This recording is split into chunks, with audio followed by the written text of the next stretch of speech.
Hello and welcome to the very first episode of Mind the Gap, Transport for London's new podcast.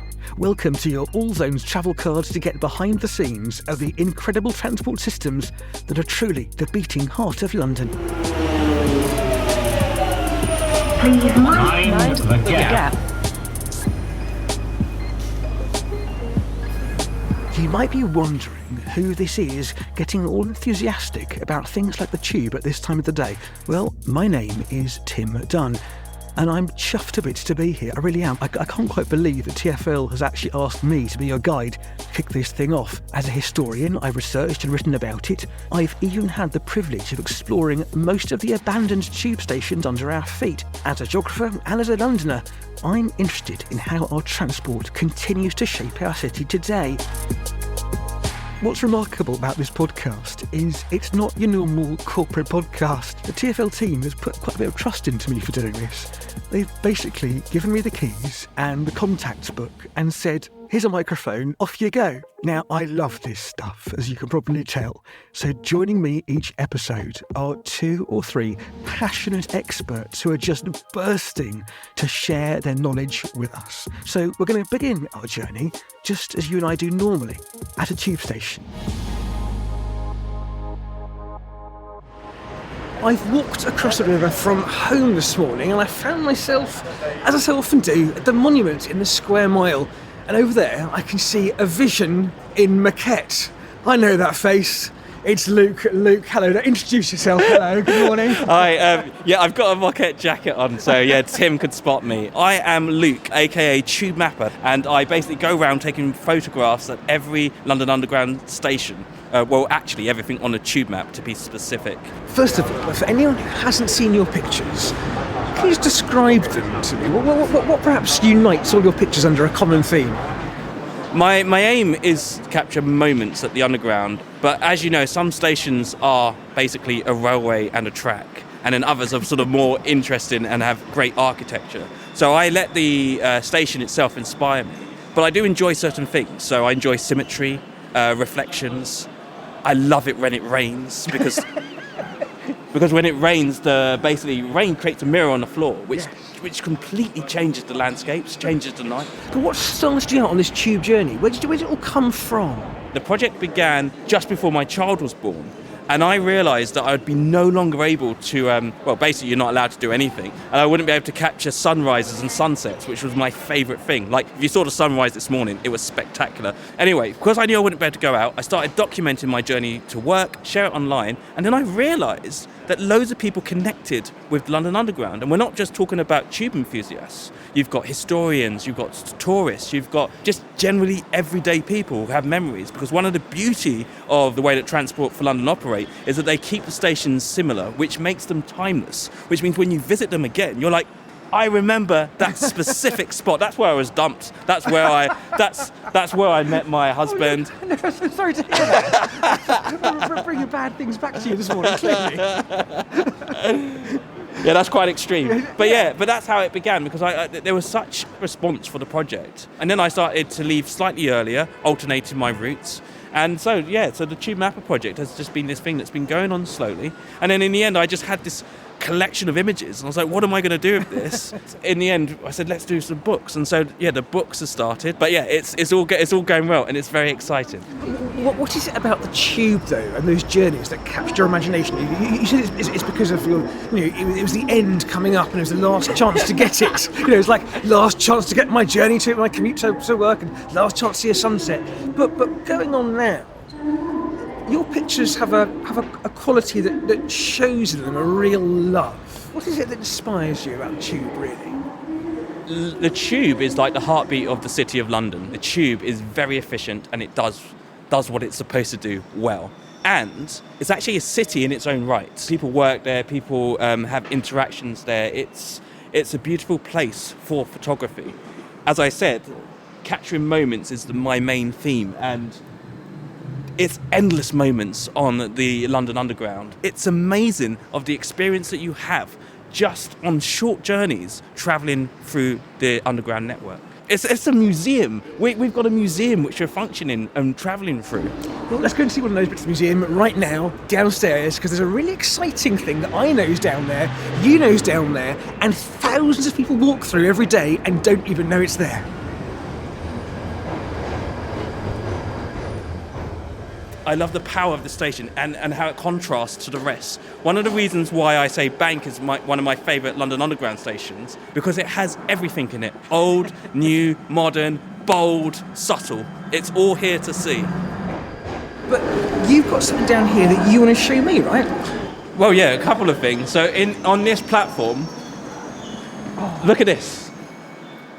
Look how stunning that is. Just down here, this is what I call one of the most powerful, powerful places in the London Underground.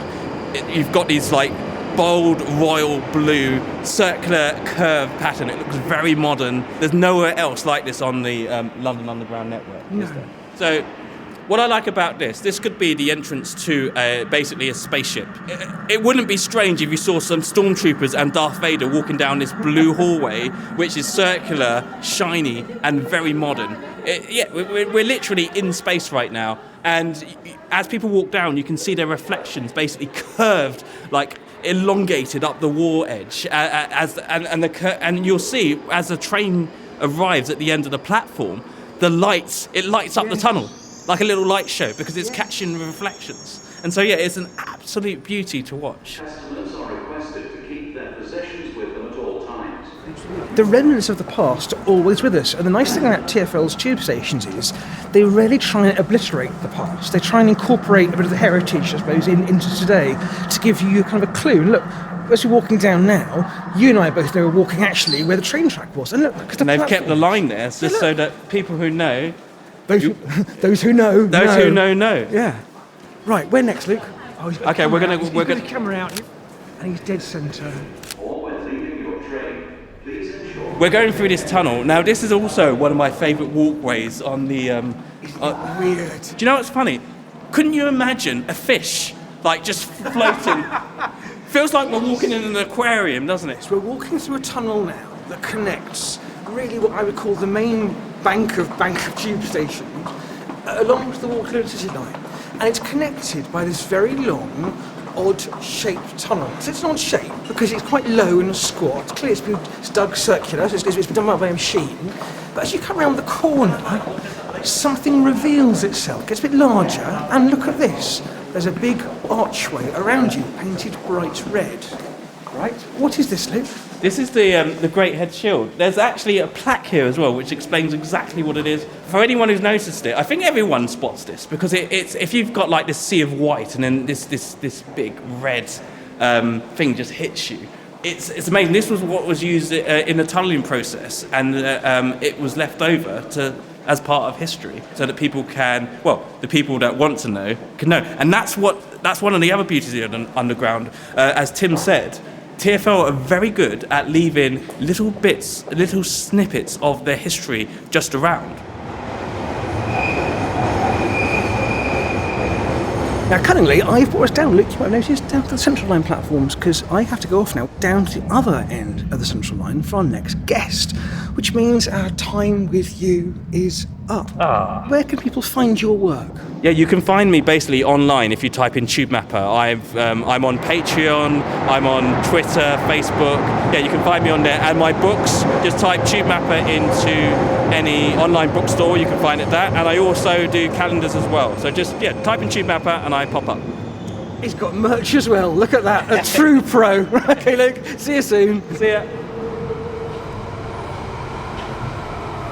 The next station is Shepherd's Bush. Trains here for London Overground and National Rail services.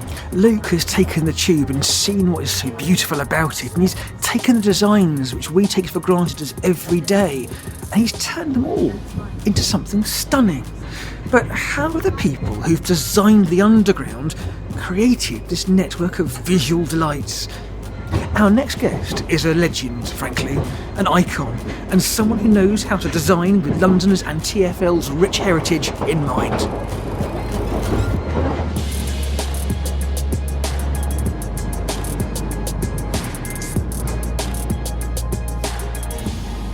Well, I've come to an unusual place here in Shepherd's Bush Station. It's actually above the main ticket concourse, up in a little office. It's quite odd, looking down on all the people down there going to the ticket gates. But I am joined by someone who will be known to many Londoners, indeed to people listening across the country. It's Wayne Hemingway. Now, Wayne, how would you describe yourself? About 5'8.5", bold, bit unshaven. Coolest grandad in town. I mean, that is a job to have. That is one job you've certainly got. What are you better known for? Well, a company called Hemingway Design. I'm a partner in that, along with other members of the family and a fantastic young team of all different ages of designers. And before that, we had Red or Dead, which was a pretty famous design company. You might have heard of. Yes. You created the brand, or the name Red or Dead in Camden, is that correct? Yeah, so playing in a band, and I ran out of money to fund the band and to fund the flat that me and Geraldine, my business partner and future wife, were renting, and we had to get some money. We'd also got this pretty phenomenal collection of, having been going out since the age of 13, I'd been just buying loads of really cool army surplus, loads of cool second-hand 50s and 60s clothing, but didn't need it all. Then I had all my old punk clothing, so I had all of these leather jackets, ripped and torn T-shirts, really cool jeans and stuff, and tartan trousers. Just emptied it all on Camden. It was a city full of opportunity. It felt like the streets were paved with gold for people with no money, because there was surplus everything everywhere. We got to the point very quickly where we had 16 stalls. We were taking... 16? Yeah. 16 in Camden alone? Yeah, 16 stalls in Camden alone, right next to the tube station in Buck Street Market. Yeah. It was just a city of massive opportunity. It still is a city of opportunity, but not... it's a bit harder. It's a lot harder. I think the opportunity is perhaps a shift of different people, perhaps. Yeah. But you grabbed the opportunity as designer with both hands, and you've run with it throughout your life. I mean, you've started there. There's always been as well a political edge to, Red or Dead was political with a small p, and was campaigning, and that comes from a campaigning family, a family that always felt that they could better themselves, and that people could better themselves. So all the things that we've got into, whether it's designing large-scale housing developments, have always been from the point of how the hell is society and big business delivering such CRAP in terms of housing to everybody. It can be done better. We must fight this. And everything has been about improving things that matter in life. To you, when did you get involved with the idea of designing something related for TfL? We saw what's got an ITT, an invitation to tender, come out to design the London Underground uniform. Yeah. It was just, oh my God, anybody like us would want to do that. We thought, what we're going to do first of all, and the first thing we did is let's think about the people. It's a large workforce, and we said, and the first thing we thought about was, could we do the largest co-design, clothing and uniform co-design that has ever happened? And we thought about how could we do that, and we talked about, we wanted to get as many of the cohort of 22,000. And so we had this idea to design the uniform and let them access what we were doing in real time. We worked with them, and it gave them a freedom to wear it as they want to. A young woman was into the 50s and swing dancing, and she said, I want to wear a scarf, the Land Army type style, where you put it and then you tie it up in a bow on the top. Beautiful, yeah. Yeah. And she said, but how can I do that? And we said, well, we'll make a scarf that you can use in all different ways. And I still see her wearing that, and she still says, I've got it on again. And, serious? And you made it because of her? So, and we meet people all the time who are still part of that process, because people stay in the job for a long time, don't they? And we didn't know this at the time, but the Roundel was one of the top 10 recognised brands in the world, and we thought, wow, alongside Coca-Cola, and it's up there with those. And I hadn't quite recognised. I don't think I'd recognised you knew it. I knew it was a recognised brand, but not in the top 10 of brands in the whole wide world. So anyway, we realised then that we said, right, you've got to make that brand work. You've got to make that roundel work. So to explain it, the roundel is the logo, isn't it? The roundel is, looks like, when you're going down the tube station, you look for that circle in the main colours that you see are the blue and the red, and that tells you that you're at a London Underground, a TFL. I mean, it's become so intrinsic to the look of TFL. What's the impact been for you then on the staff? What's their feedback been to you? Well, we know the fact that I dare go down the tube every day is testament to it must be all right. When you're down the tube, what kind of things do you notice about the design of the tube as well? What do you spot and notice particularly? Well, I think the main thing about the tube is you get a sense of history. I love the Bakerloo line. I know it won't stay like that, but there's something about Catch it while you can. Yeah. There's something about getting on the smell of the Bakerloo line, and you're in there, and the way that the windows go up and down, and that click, and then the longitudinal the sideways seating as well in the trains. Yeah. So there's you can feel the history, and obviously in some of the tube stations the history is unbelievable. Some of from the 1930s and then the 50s, and you can see all the history of architecture. And even interior design is there. So I'm attuned to that. One of my journeys is my eldest grandson. I take him to play cricket once a week, and going up the tube in St John's Wood, and it's that wooden with those brass. The brass uplighters. Those brass uplighters. You're thinking it's just like it. You've stepped back into the 30s. You're there, because nothing has changed. I assume it's listed. That's why that escalator is still the wooden treads. And do you have a favourite design feature of the tube itself? You mentioned the roundel, of course, as being iconic, of course. You'll love that. But what's your favourite design feature? So when the tube extended out to Metroland, out to Harrow, Uxbridge and all of that lot, some of those tube stations, and they're hidden. Obviously some aren't, like Mill Hill. Some aren't hidden, but then some are really, really hidden, and you come across them in 1930s housing estates, and they're just absolutely beautiful. And the other thing that I do a lot, because I've run all my life, I just love running, is I like running to places and getting the tube back. And I've been running to all of those Barnet stations, Totteridge, which lots of them I'd never been to before, and I've been discovering just great bits of London with great tube stations and doing tube journeys that I would never have done. And so, that's what I love about London, is the scale of the network. Coming back in central London, which ones do you really rate as lovely or intriguing or brilliant design tube stations up in the middle of town? I really, at the moment, I really like what they've done to Tottenham Court Road. Oh, yeah. It's amazing how a tube station can change your impression of a place, because that junction of Tottenham Court Road and Oxford Street always felt like a bit of a non-place, a bit of a weird place in central London that I didn't have a lot going for it. But now it feels like you've arrived somewhere. Transport can have a massive impact on place.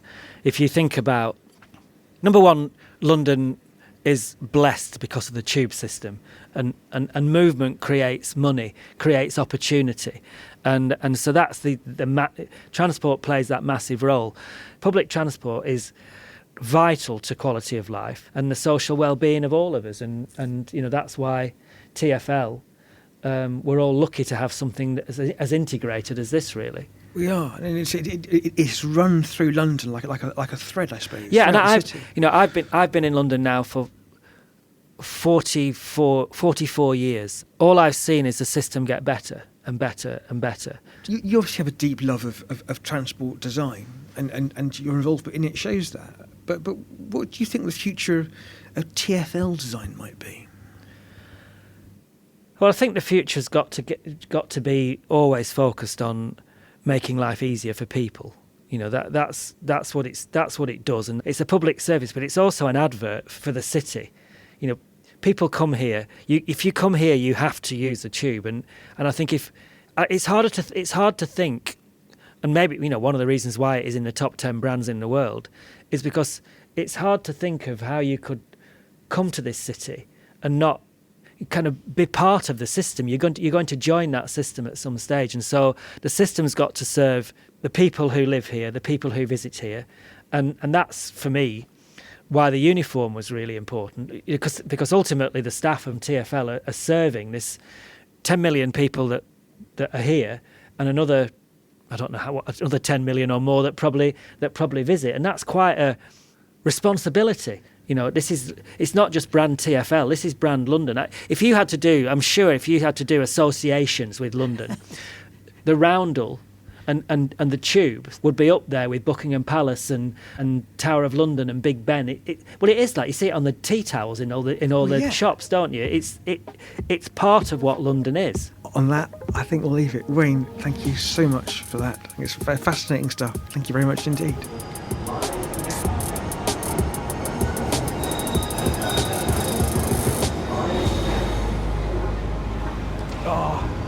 There is nothing like a tube journey to make you feel like you're in the heart of London, no matter where you are. But really, we are in the heart of London right now. This is Piccadilly Circus, and up the escalators, here we go.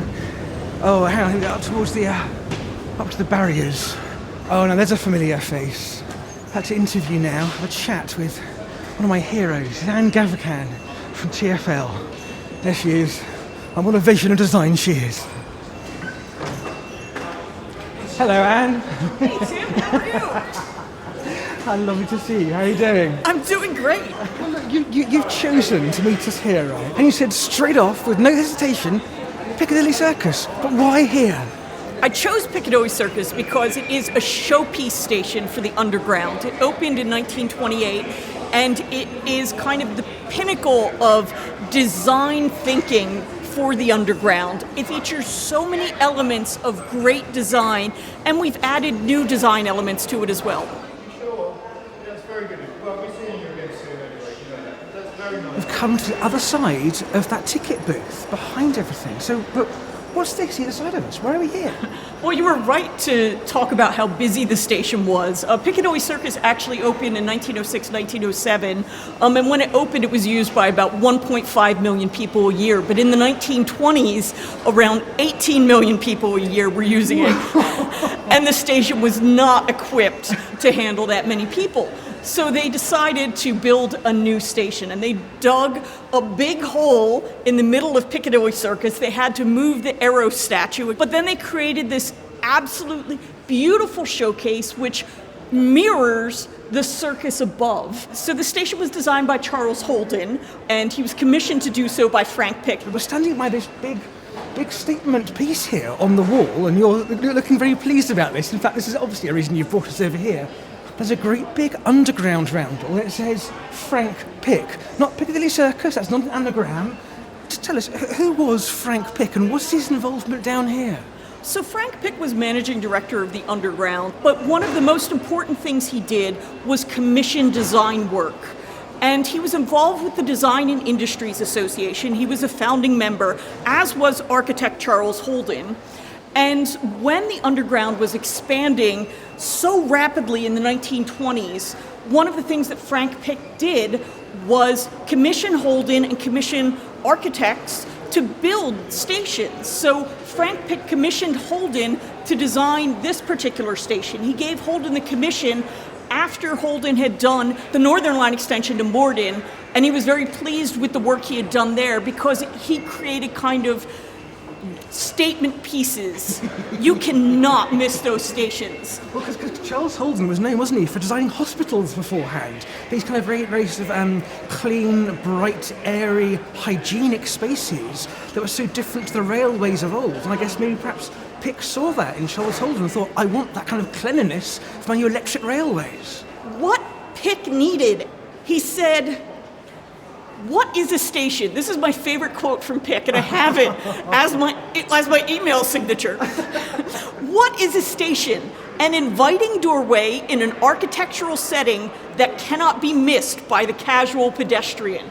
So what Pick wants is a station that is going to stand out in the environment so you know you are in a station, and that's number one thing you need. I see. So this is whole part of the whole total design ethos he's coming up with, right? So, because he commissions, doesn't he, Frank Pick as well at the same time, the roundel, I suppose, and gets that finalised. So it's that whole thing about outside, attracting people in and thinking, that roundel, that means tube, that means going home, it means the way out, it means the travel, it means everything, it means London.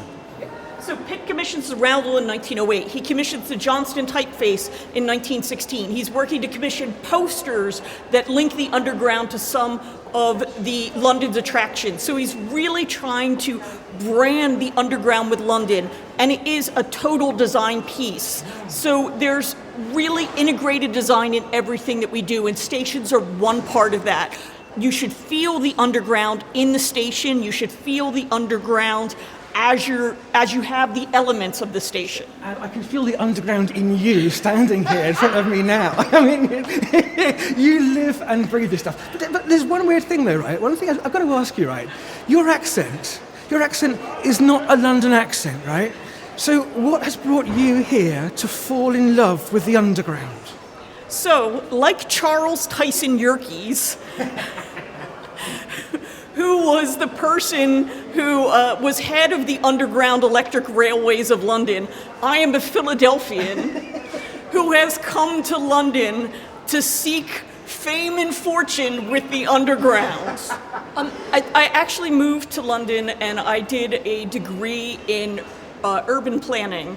And when I was studying urban planning, one thing that came up was, and then London expanded because of the Underground. And London then expanded again because of the Underground. And if you want to know the story of London, you want to know the story of the Underground. That's right? I mean, the Underground built London, let's be honest. London couldn't exist now without the Underground. It wouldn't have been created without the Underground. Oh, we've just walked past the world clock, which is one of my favorite things about this. You and me both. I mean, how can we just walk past one of my favourite features on the whole Underground? Well, I think the thing I love about this is because I'm thinking back to 1928, and there actually used to be a bank of telephone booths near here. So thinking about people who might have run down into the station to make a call and use the world time today to reference what the time might be elsewhere in the world, it's just such a wonderful thing, and it talks about the cosmopolitan nature, and it reflects London's status as a world city. Before we go on, so a bit quieter, can we just try and just go on? Marnie, can we try and get just at that clock? Can you hear it tick-tocking? Can you hear it?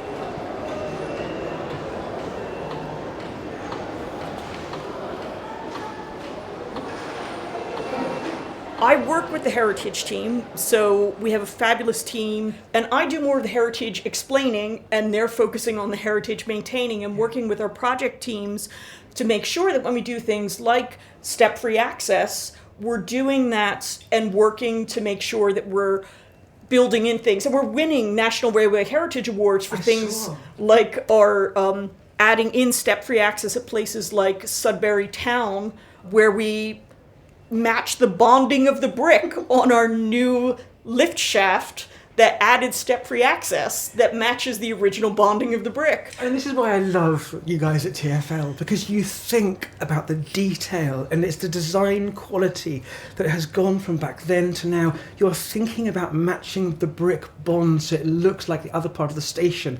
It's the thought and the care of everyone in the future and now that you're thinking of. And that's beautiful. I mean, but it's a lot of people who are thinking about this, and I think we're incredibly privileged to be able to do this and to be able to think about it, because there are people who do care. Yeah. And we are the oldest metro system in the world, so we do have a special place that other metro systems don't have. So it's our responsibility to really take care of that heritage. Like, I really love riding the Underground. Every time I get on the Underground, I pretty much really enjoy it. You and me both. I mean, let's be honest. But we're not alone, right? There are so many people that love the Underground. And what you're doing is, I suppose, you're interpreting some of those stories so that others can enjoy the Underground too. And what I want to do is, I would love for people who don't necessarily love the Underground, for people who are on their daily commute, I want those people to find something to love about the Underground. I want people to find something to love about every single station, because there is something to love about every single station on the Underground. Sometimes it can be hard to find, but there is something lovable about every single station. I agree with you, but where would you start? No, let's take any random station. Where might a commuter listening to this right now, or anyone, a visitor to London, where might they start in terms of looking for a story or something of interest or difference?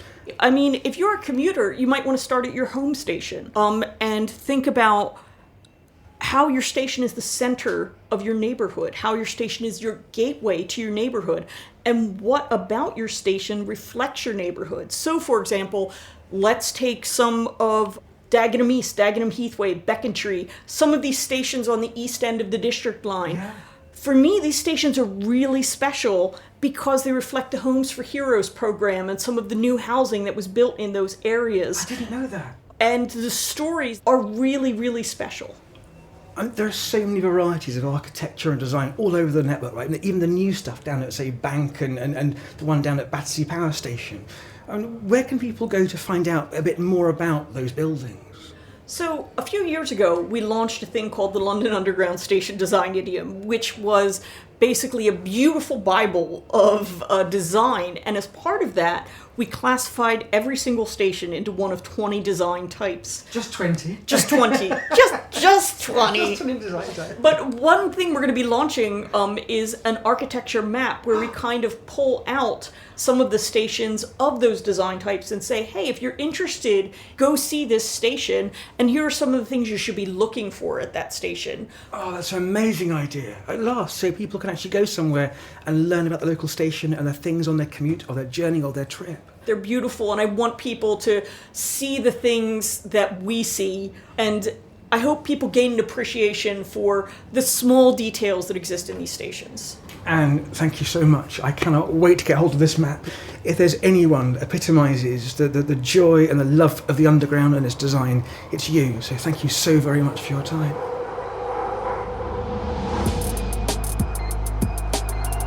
Anne's passion and enthusiasm is infectious. Her job is to help us see the very best bits of the past, which hopefully make our journeys better or even inspire us. There aren't many transport authorities which have such a rich, diverse, influential collection of buildings and design assets, and you know what?